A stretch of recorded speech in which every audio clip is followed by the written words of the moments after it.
When news of his arrest arrived, I was the least surprised. My mother outright denied the statement, simply refused even the suggestion that my father could commit such a heinous crime as the one detailed by the reporting officer. My brother, 2 years younger and more inclined to my way of thinking, regarded the news as something to have been expected. My very young, vacant-minded sister failed to grasp the severity of the crimes and simply took the announcement as something generally bad, the circumstances from which my father would assuredly free himself, as his made-up heroes had done during their father-daughter story time. He was being held without bail at the jailhouse about a 20-minute drive from our home, and at the demand of our mother, we all loaded up into the family SUV and drove to meet our intern dad. He sat alone in a spacious cell, presumably used to house multiple criminals in one room, though our town wasn't known for criminality, or anything really, and looked very upset. His dark blue jeans had various cuts in the fabric, as if torn by fingernails, something my mother pretended not to notice. His black sweater had at some point been splattered by something, and since I didn't remember him leaving the home in the morning with any stains, I assumed they were obtained during his alleged criminal act. His skin, which had been almost orange from the unyielding summer sun, was now unbelievably pale, as if he had been dipped in white paint and left to dry somewhere cold and lightless. Black hair previously combed back now sat in a downward felled mess, covering his forehead and his right eye. He didn't seem to mind the obstruction of vision. The officer who had led us to his cell said we had 10 minutes to speak with our father, and that due to the nature of my father's crime, he would have to remain in the corridor to supervise. We don't have a family lawyer, we've never needed one, and the suggestion of an attorney's presence was either unheard or ignored by my distraught mother. My sister, finally realizing the realness of the situation, ran to my father and hugged him. He didn't seem to notice her embrace nor our gathering in the room.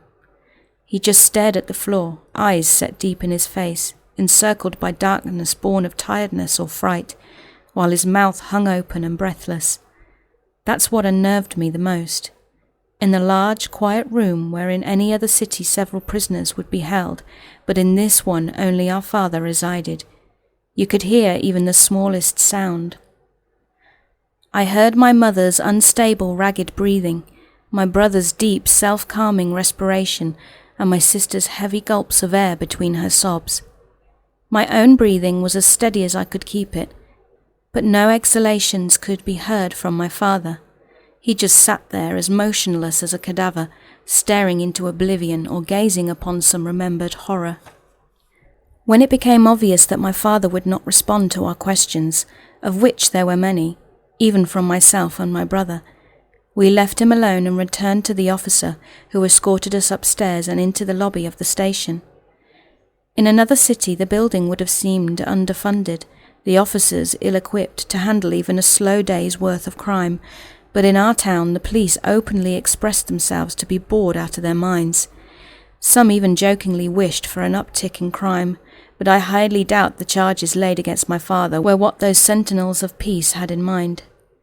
They laid out the full details, and due to my father's lack of cooperation, hadn't felt the need to spare us the grislier aspects.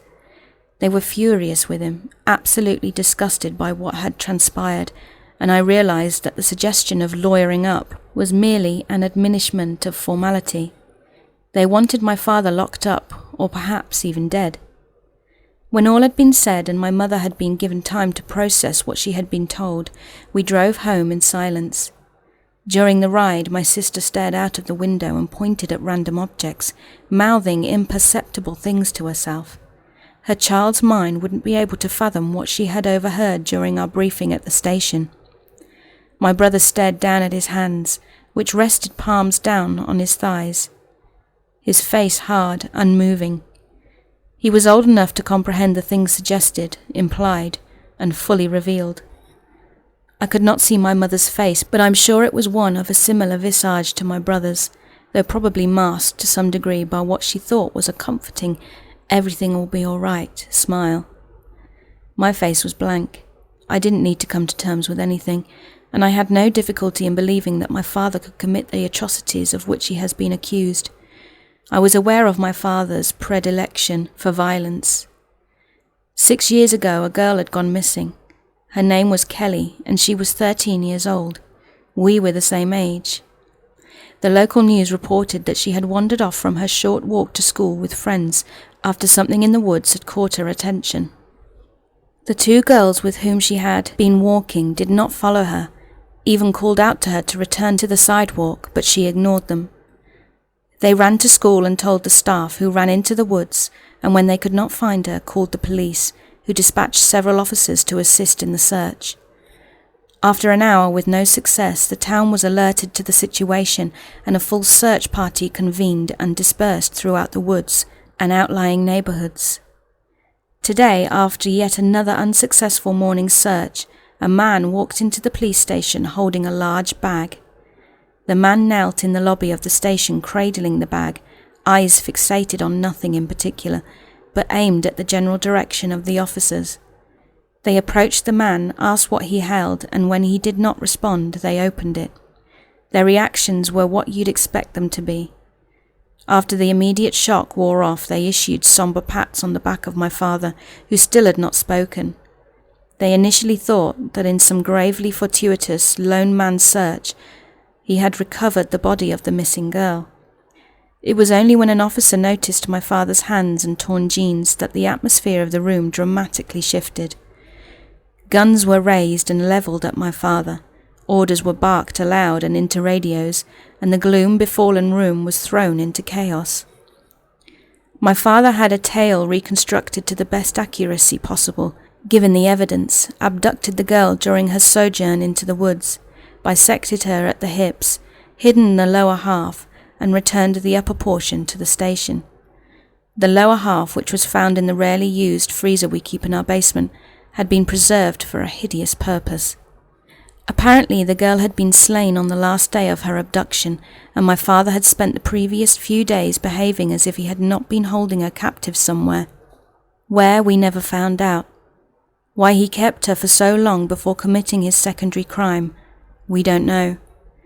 Some people believe the whole thing was some prolonged episode of insanity, making the largely uneducated assumption that years of heavy drinking had warped his mind, while others think it was the first of what would have been many murderous indulgences, born of some genetic predisposition for savagery. My brother took offence at that. Despite not having any knowledge to disprove the assertion, he was only 11, and the seed of evil could very be within him. I think that upset him more than the actual murder, the chance that he could one day carry out a similar act of diabolism. My birthday is in 2 days. Remember how I said I could very well believe my father had done such terrible things? Last year on my birthday, my father was late to my birthday party. He and my mother argued, and in my desire to have a birthday not ruined by fighting, I tried to break up the argument. My obviously drunk father pushed me and I fell down our stairs, fracturing my spine. I was rendered permanently handicapped. My mother, hoping to preserve the family unit, reported the incident as an accident, that I had fallen while excitedly running up the stairs to retrieve a present. I didn't deny the story, only because I wanted to believe it was just an accident, that he hadn't truly meant to push me with such force. Whether my father's recent actions were born of immense guilt or the sick joke of a twisted mind, I can't say, because I don't know. He won't speak to anyone, and from what I've heard during my mother's phone calls with authorities, he won't be allowed back to civilization for quite some time, if ever. We plan on moving soon. I don't know if it'll be another small town, but I don't think it'll matter anymore. Even the smallest, most remote place can have crimes as awful as those in any big city. What keeps me up at night, what sends a chill through my inoperative spine, is the note that was attached to one of the poor girl's legs. It read, "Melissa, I'm sorry for what happened last year. Please forgive me. I got you some new legs, just your size. I know they're not exactly the same, hers are a bit less toned, but it was the best I could do. I mean, she just stumbled into the woods while I was on my walk. I didn't even call out to her or anything. I hadn't thought of what to get you for your birthday that could make up for what I did last year. And those legs. I just knew they'd be perfect for you. Please, Melissa, understand. From Dad.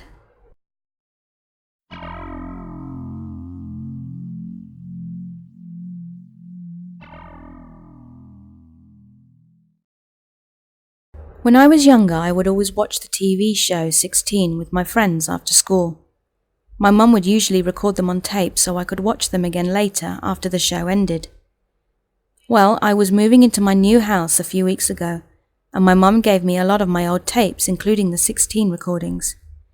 My friend Daniel had the bright idea to watch them, so we hooked up our TV and my old VCR. He got one of the tapes and put it into the VCR.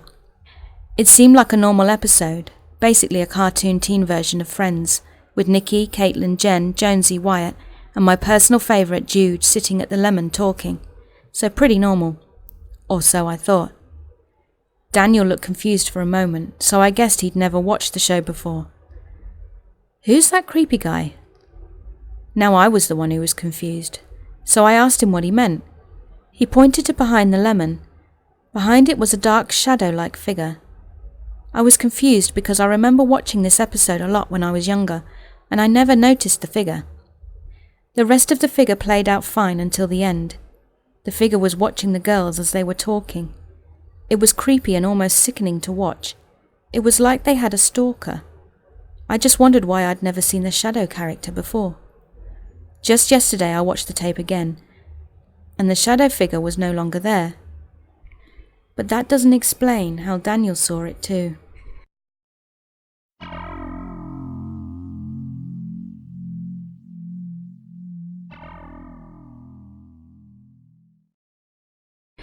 I decided to post a story on nosleep yesterday, only for it to be removed as per the rule the inclusion of horrible events does not necessarily make a horror story. The story follows the narrator and his wife getting into a nearly fatal car accident. His wife is paralysed but can make slight movements with her little finger, allowing them to communicate with Morse code.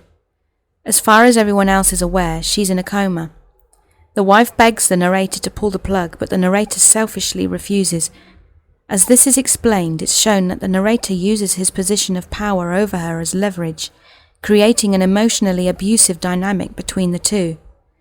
The wife herself is in a living nightmare, effectively in solitary confinement, only she can't move her body. Her entire world revolves around the visits she gets from her husband. I figured this would fit No Sleep's rule about the story plausibly being true if I wrote it from the perspective of the husband. Of course, this means the reader has to connect the dots to recognize the full morbidity of her situation, because the narrator is of course willfully ignorant to the abject misery he's putting her through, despite the fact that he at one point punishes her by not visiting. I suspect the fact that the horror is implied, and not even noticed by our narrator, who is not especially self-aware, is the reason the story was determined not to be horror. Of course, in trying to make the story believable, it's going to be hard to push this point without letting the reader do the work. What should I do? I've been with my wife for 8 years, although anyone that knows us would tell you we were only dating for 3 of those. I don't want to bore you with too many details, but it would probably be useful to know that exclusivity was, and still is, a big part of what draws us together. Not in the sense of being exclusive sexual partners, although we were, but in the sense that a lot of our relationship was based around inside jokes and secrets that we kept among ourselves. We liked pulling a lot of weird stunts. I'd call them pranks, but it was more like shenanigans than antagonizing people. Like one time we went to a fetish club and pretended we were actually an incestuous brother-sister couple. Neither of us are even into kink, but we figured it would be fun to fuck around with people and see if we could put on a convincing story. We spent like a week fine-tuning a backstory so that we could give the same answers when people started chatting with us. Another thing we did was join a bridge club. We actually learned Morse code before joining and used that to communicate under the table to rig the games. Granted, this was never really about winning, since we weren't playing for money or anything like that, but it was really amazing how much the two of us could control a room, the conversation, the game, the whole mood, just by going in with a plan and operating on a different level from anyone else. We'd been seeing each other for 2 years when I proposed. The wedding was a year later and we decided to drive up to Boundary Waters in Minnesota. We ran into some black ice, in the rain no less, and ended up in what could have very easily been a fatal crash. My wife snapped her neck. I survived with a few broken bones. Several months passed. I made a full recovery, but she didn't. They say to talk to people when they're in a coma. Sometimes they can hear you, even if they can't respond. One day, probably about a year after the accident, I was talking to her in the hospital. Yes, she was on life support, and I kept visiting her for a whole year. I decided to take her hand and hold it while speaking. At some point I asked her a question. This was 4 years ago, so I don't remember the exact details of it. And to my surprise, I felt the slightest squeeze coming from her hand. The last joint of her little finger, to be exact. I thought maybe it was just some physiological response, but then I recognized the taps. She was talking to me in Morse code. I had a bunch of questions for her and she answered all of them. But then she asked me to pull the plug. She couldn't stand being confined in bed all day. I guess this is the part where I should mention that I'm a pretty lonely guy. The weird stunts my wife and I used to pull was something I mostly just did with her. Aside from that, I really don't get out much or have friends. So when my wife told me to pull the plug, I told her I couldn't. I couldn't live without her. She was furious with me, at least insofar as someone can express fury while looking completely comatose. She told me the decision wasn't up to me.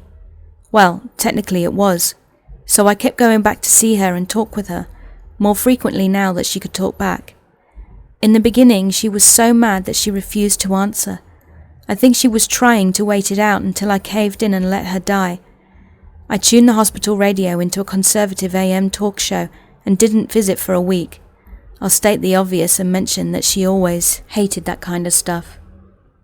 Well, that did the trick. She never tried giving me the silent treatment again, and if she's good, I'll let her listen to stuff she likes when I leave. Things have been going pretty well since then.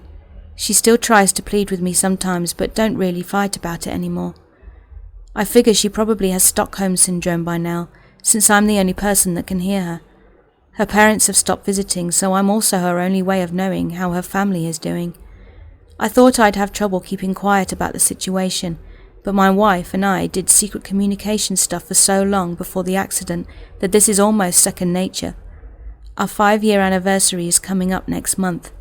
It's so great to know she can hear me when I can tell her how much I appreciate the years we've had together.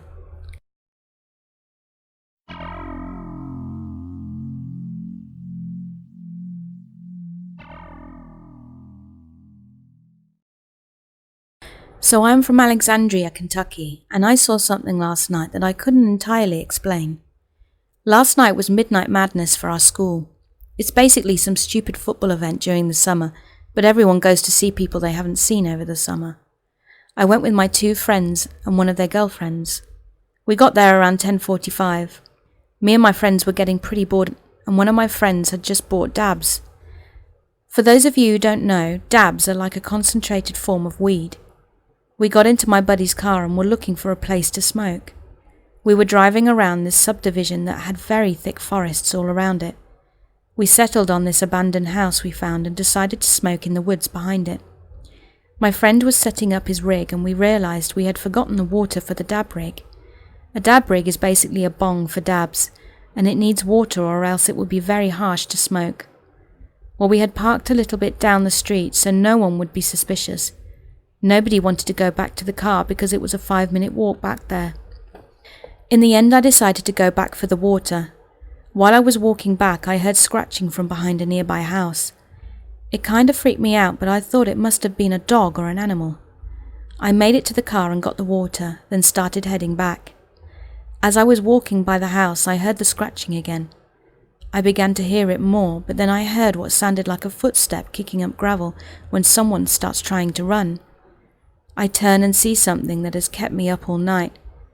Now keep in mind I am a 6'2", 17-year-old guy, so I am bigger than most people. This thing that I saw had me easily beat in height by 2 or 3 feet. It was slender but with long, almost stretched out limbs. I couldn't really make out any more details because it was pretty dark. The creature was running from one backyard to the other. I never saw its face, only its body. It ran on 2 feet, but it was faster than any person I have ever seen run. Hell, it was faster than anything I've ever seen run. The creature made it from one backyard to the next, about 50-90 feet, in about 3 to 5 seconds. I was standing in the middle of the street about 30 feet away. I stood there for a second in complete shock. Then I ran as fast as I could to my friends. I ran through thorns and bushes to make it back to them. I ran and told them what I saw. I'm not too sure if they believed me, but the panic in my voice was enough for them to know I had seen something. We all packed up our rig and went back to the car. I've been up all night trying to figure out what it was I saw. The two closest things I have seen on the internet is something called the Dover Demon and something else called the Wood Devil. I never saw its face, so I'm not too sure what it was. If anyone can help me explain what I saw or has had a similar experience, please let me know. And please also know that I was 100% sober when I saw this creature.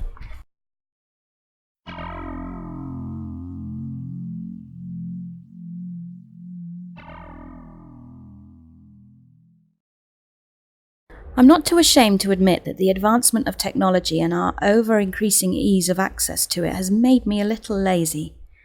I can't be the only one. So many of the things we used to need to put pants on for are now right at our fingertips. Want some groceries? Boom. Postmates or Instacart will hand-deliver anything you want from the store. Want some greasy fast food but don't want to wait in line while the person in front of you has to feed 300 people? Well, have someone from DoorDash or Grubhub go through that nonsense for you. Need to get somewhere but your car is in the shop and public transportation is the absolute worst? Well, jump right into an Uber or a Lyft. Well, for these you might still want to consider throwing some pants on. That is just scratching the surface. New ones are popping up nearly daily trying to find their niche in the market. Not to mention you can just order almost anything that exists in this world from Amazon. It's only a matter of time before they figure out trans-dimensional gateways and can grab anything you want from any reality. So it was fairly easy for me to fall into this trap of spending a few extra dollars to give myself some convenience. I'm not rich by any means, but when it's 9 and I just don't feel like cooking or going out, I turn on my phone and can get virtually whatever I want to eat. Within this market, DoorDash is the trap I fell hardest into. It was never much more expensive than taking care of it myself, and other apps like Grubhub didn't offer as much variety. It'll be at least once a week that I'll watch that little car icon getting closer to my house, stomach rumbling in response. As much as I love the app though, I won't be using it anymore. Like I said, almost every week I order food, but 2 weeks ago I suffered a pretty serious injury during a car crash, one I'm still recovering from. So all these apps that before acted as means of convenience became something of a necessity, as I couldn't drive or even leave the house. I, of course, wasn't ordering food every day. I wish that was the kind of money I had. When the pain was bad and I wasn't willing to cook, I didn't hesitate to order though. I had used the service enough to get embarrassingly familiar with some of the drivers, so I first noticed things were a little off when Martha, a woman I talked to often, popped up as my driver, which was no surprise. The surprise came when I was alerted that my food had arrived. I made my way through the house, slowly due to my injuries, and upon opening the door, it wasn't her. Instead, I peered into bright blue eyes that were shaded by an orange baseball cap. The man that stood in front of me lifted the bag of food and flashed a smile. Cautiously, I lifted my arm out and grabbed the plastic. Hearing the bag wrinkling during the transaction, I attempted to look beyond the broad delivery man. I could see Martha's car by the curb and her familiar silhouette in the passenger's seat. The man noticed my nervous gaze and informed me she injured her leg. He looked at the cast on mine and gestured that I and she had that in common before wishing me a good day and walking away. I tried to wave at Martha but assumed she might have fallen asleep when she didn't return the gesture. She was an older woman after all.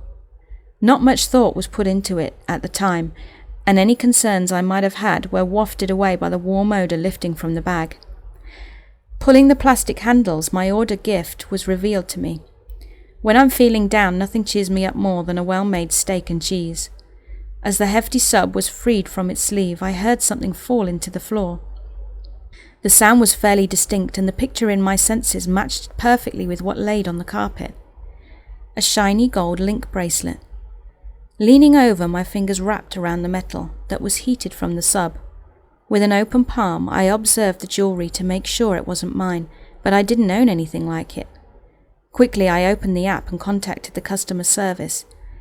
They got back to me before I could get one bite in. What followed was a fairly brief conversation between me and the representative. My conclusion was that it belonged to Martha, and when she made sure all the food was there, it dropped off her wrist. The rep told me they would contact the driver and get back to me when we could take further steps. So I let that be that and went to eat my food. Nothing was wrong with it other than it being a little colder than it should have been. The place was only a few minutes away, but I was so hungry I barely noticed. The following 2 days I managed, with the help of some painkillers, to make my dinners, but when the next day came around I went on DoorDash once again, ordered from some local Chinese place and saw that Martha was once again delivering my food. Customer service never got back to me, so I figured I would just return it then. So when I swung my front door open again to meet and greet her, I was a little thrown off when I was met by the same man again. I tried to hide how taken aback I was, and instead pulling the bracelet from my pocket and held it out towards him. His face scrunched up as I explained that it must have fallen off Martha's wrist a few days ago. He stared at me for a moment, and I watched his mouth repeating the letter M before his eyes went wide with realization. With a laugh, he replied that Martha wanted me to have the bracelet. As he spoke, I couldn't help but notice something poking out of the bag of food he was holding, that I would like to thank Martha for the gift. His glance shifted quickly from me to the car running by the curb. When his body twisted to look back, I noticed the car wasn't Martha's. Somehow, over the rumblings in my abdomen, I was able to feel my heart thudding against my chest. When his bright eyes locked onto mine again, he explained that he was just running DoorDash orders for her so she could keep making rent. It sounded plausible, but the longer the words sat with me, the stranger they became. Not so much what he said, but how it was said. Like someone who was having trouble remembering a movie script, so they just filled in the blanks. With my nerves sitting firmly on edge, I told him to thank her for me and quickly grabbed the food. My goodbyes were offered through an ever-shutting door, and only with the click of the lock did my heart begin to settle. Part of me was in overdrive, attempting to convince myself that I was just overreacting. It got harder to do as I reached into the plastic bag, covered in drops of condensation, and wrapped my fingers around what had set me off. I had ordered from that place a few times, and I was pretty damn certain no orders, DoorDash or otherwise, had come with a rose before. My intention wasn't to hurt Martha's ability to make money, but I was getting nervous and contacted their support again. The person who responded to me acted just as confused as I was. They said they couldn't give me any specific or personal details, but Martha's account had some suspicious patterns. I'm sure the individual wasn't even supposed to say that much, but was instead just looking out for me. The person said they'd continue to look into it and told me to contact them again if Martha ever became my driver again. After the second incident occurred, I had no intentions of ordering from DoorDash again. I talked to a few friends about the incident over the next few weeks, cooked food for myself even on the rough days, and waited, hoping their customer service would alleviate my nerves. When I calmed down almost a week after receiving the rose that was packed in with 2 servings of orange chicken, I fell getting out of the shower. Pain radiated intensely through my body. I went from scorching hot water to a blinding burn pulsing from my injured leg, and any thought of the dinner I was about to make was washed away. Nervously, I pressed through the list of restaurants and fast food joints on DoorDash, picking through any new addition to the lineup. I decided I would order something far away. Both orders before were pretty local, so I figured if I broke the pattern up, no problem. My food was ordered, a burger and fries from some place I didn't even know existed, and I waited until a dasher confirmed my order. The screen flickered and I let out a sigh when I saw the name Marcus appear on the screen. All I had to do was wait and kick back with a handful of pain pills, and I would be chowing down in no time. I had nearly fallen asleep when my phone buzzed to alert me that my food had arrived. It was running early, something I saw as a blessing at the time. I hobbled over to the door, assisted by the crutches under my arms. Clumsily, I turned the handle and pulled the door open. Bright blue was all I saw, like my vision tunneled in on those piercing eyes. My hand moved to push the door closed, but it was hard to put any real force behind it in my state, and his hand easily stopped my attempt. He smiled and said that he was worried that he scared me, explaining that he was Martha's grandson. He went on to tell me that he had gotten sick and the hospital bills started piling up, so he started driving for her. Soon she had to stay home, and when he last delivered to me, customer service contacted him after. They said he had to make his own account if he wanted to keep driving, because people are put off when the drivers don't match. The words were smooth, like he sat outside my house and practiced them to sound more natural than the last time. He went on to admit that he thought I was pretty, so he was nervous and the flower was just a silly misstep. Such a genuine smile was contorted by the words coming out of his mouth, and I let my guard be dropped. I returned his smile, and a laugh broke out between the two of us, as I went over how ridiculous the whole thing was. When there was enough silence to do so, he took a look at the gleaming metal crutches and offered to set the food down inside for me. "No flowers this time," he joked, lifting the bag to my eye level. With a nod, I backed away from the door and allowed him to begin stepping inside. I'm not invincible against a nice smile and blue eyes, and I felt bad being so suspect of the guy. He asked where I wanted the food, and I pointed to the kitchen counter. As he started walking towards it, I felt my pocket buzzing and awkwardly reached around the crutches to get my phone. The walls of my living room felt like they were closing in when I read the text I had received from my friend. I had told her about the DoorDash incident, and it had made her curious, so she looked up Martha's name. She came across a recent news article with the name Martha in it. An elderly woman was found deceased in her car near a public park. But the article wasn't mainly about Martha. They were using her death to compare with other individuals that were found dead just the day before. My hand nearly cracked the screen when I read the name of the recently deceased man. Marcus. "You okay?" The voice that was once smooth as butter, the voice that just a minute before had calmed me down, sounded like the devil himself.